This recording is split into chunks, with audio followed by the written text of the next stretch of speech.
आई म्हणते ना तेच बरोबर आहे. तुला या घरात राहण्याचा अधिकारच नाही. जा बाई, तू जा जा, निघ. हो, तुम्ही तरी असं नका बोलू. हो तर आई, आजी, पप्पा, सिद्धू, भावना, मी सगळ्यांची माफी मागते. तुम्ही जी शिक्षा द्याल ती भोगायला तयार आहे मी. पण मला घराबाहेर नका काढू. मला माफ करा आई. माफ करण्याच्या लायकीचीच नाहीयेस तू नीलांबरी.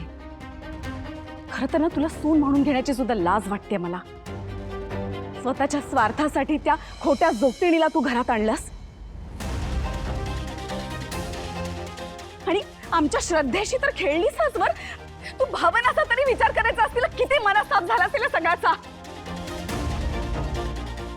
आई, मी माझी चूक मान्य करते आणि मी कबूल करते. मी त्या जोगतिनीला पैसे दिले होते. पण आई, आजी, ती जोगतीन जरी खोटी होती पण ते गुरुजी त्यांनी भाकीत केलं होतं ना की भावनाच्या बाळामुळे पप्पांच्या जीवाला धोका आहे. ते खरं आहे. गुरुजी खोटे नाहीयेत. हो ना आजी? आजी निधन, तुम्ही तरी मला माफ करा. हे बघा, बऱ्या बोलाने माझी बाजू घ्या. नाहीतर भावनाच्या बाळाला मारण्यासाठी काय काय प्रयत्न केले ना तुम्ही, सगळ्यांना सांगून टाकेन.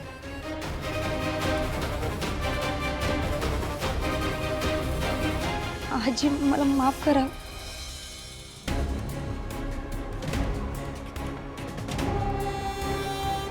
हे बघ संपत, नाही म्हणजे मी काय म्हणते, मान्य आहे की नीलांबरीनं जे काही केलेलं आहे ते सगळं अक्षम्य आहे.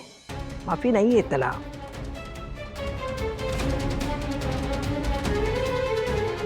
पण आता तिला आपण घराबाहेर नाही काढू शकत.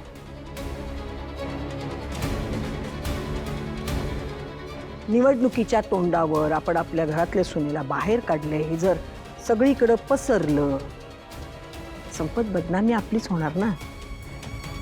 बरोबर आई.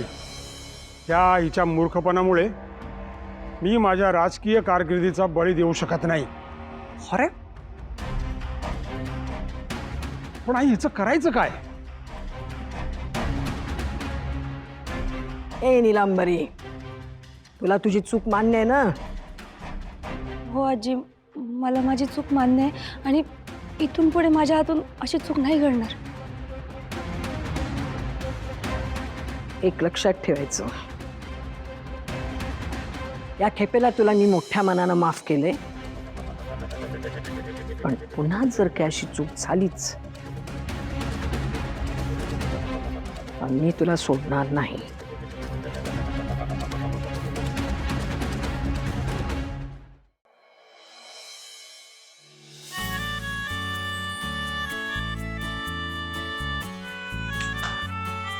काय एवढा कसला विचार करतोयस?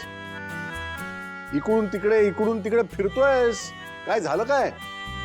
अरे तू आम्हाला सांगितल्याशिवाय कसं कळणार?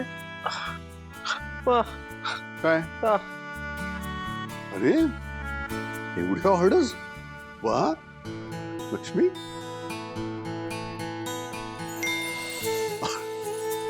अजून एक. ही बघ, अजून एक. अगं लक्ष्मी, काय झालं तुला मी सांगतो. अगं तू सांगितल्यावर यानं फुलांची डिलिव्हरी करायला ऍप सुरू केलं होतं ना. इतका छान प्रतिसाद मिळतो याला त्या ऍपमुळे. अगं मी बघत होतो, इतके ऑर्डर्स मिळाले आणि ते संपूर्ण महाराष्ट्रातून. आता माझ्याकडे फोन असताना अजून एक ऑर्डर मिळाली. बोल. हो, मग ही चांगली गोष्ट आहे ना. अरे तर चांगली गोष्ट आहे, छान. अगं तुझं म्हणणं बरोबर आहे, पण तरी हा वैतागलाय. कारण काय, आता एवढ्या ऑर्डर्स म्हटल्यावर त्याला लवकर उठून सगळ्या ऑर्डरची तयारी करणे किंवा त्या ऑर्डर संपूर्ण महाराष्ट्रात पाठवणे, ते डिलिव्हरी बॉयज त्यांना मॅनेज करणे, हे सगळं करावं लागतंय ना. म्हणून तर तो वैतागलाय. भाऊजी, अहो या प्रॉब्लेम साठी तर तुमचं खरं तर अभिनंदनच करायला हवं. चल चल, देवाला नमस्कार कर आधी.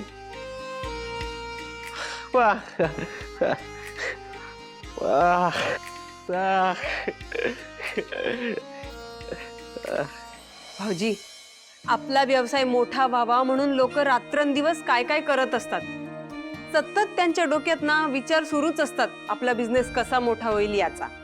तुम्ही एवढे कष्ट करताय, मग तुमचा बिझनेस मोठा होणारच ना. आणि आता फक्त साधी डिलिव्हरी मॅनेज होत नाहीये म्हणून किती अस्वस्थ होताय तुम्ही. खरं तर एवढं मोठं कुटुंब आहे आपलं, आपण सगळे मिळून काढूयात काहीतरी मार्ग. हेच जर आमच्या बिझनेसच्या बाबतीत झालं असतं तर काय काय केलं असतं आपण, हो ना आई? वीणा, तू बरोबर बोलतेस.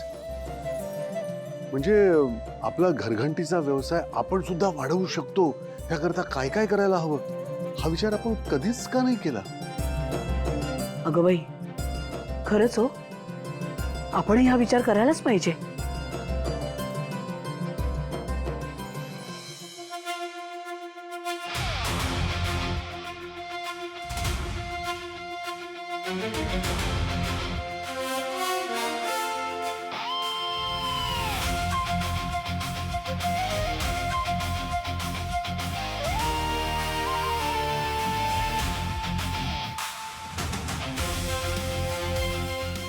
जयंत, इथून पुढे तुझ्या प्रत्येक विकृतपणावर माझ्याकडे उत्तर असेल.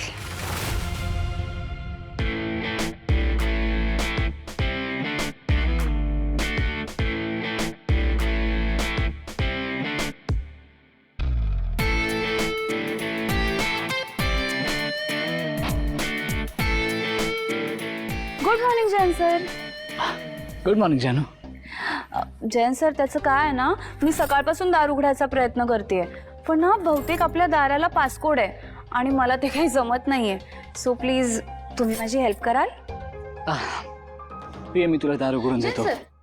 एक मिनिट, तुम्ही आता माझी हेल्प कराल हो, पण नंतर काय? इट्स ओके जानू.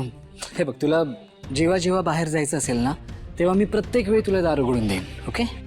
हो, आय नो दॅट. पण तुम्ही जेव्हा ऑफिसला असाल किंवा मीटिंगसाठी बाहेर जाल तेव्हा मी काय करायचं? म्हणजे मलाही दार कसं उघडायचं हे माहीत असायला हवं ना. आणि तसंही हे घर आता माझं सुद्धा आहे, त्यामुळे मला दार उघडता यायलाच हवं. ओके, मी आता पासकोड टाकतो, नंतरचं बघू. ओके.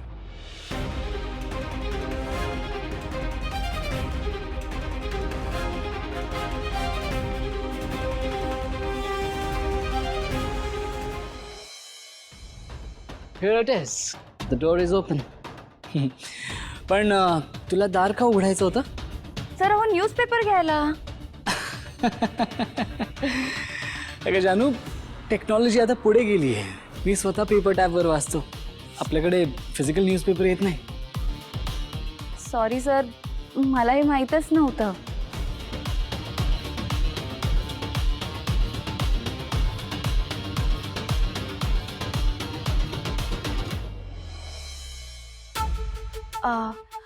जयंत सर, मला ना खरं तर आता कॉफी प्यायची खूप इच्छा होती, पण किचनमध्ये कुठे काय ठेवलंय मला तर माहीतच नाहीये. आणि अजून एक सांगू का, मला ना त्या दिवशी तुम्ही आमच्या घरी आला होता आणि मला जशी कॉफी करून दिली होती ना, अगदी तशीच कॉफी प्यायची इच्छा होती.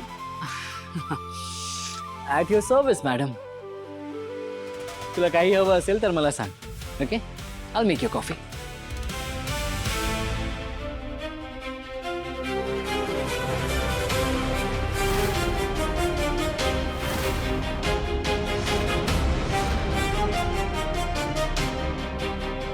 थ्री 6 8 9. आता कसं मला डांबून ठेवणार आहेस जयंत?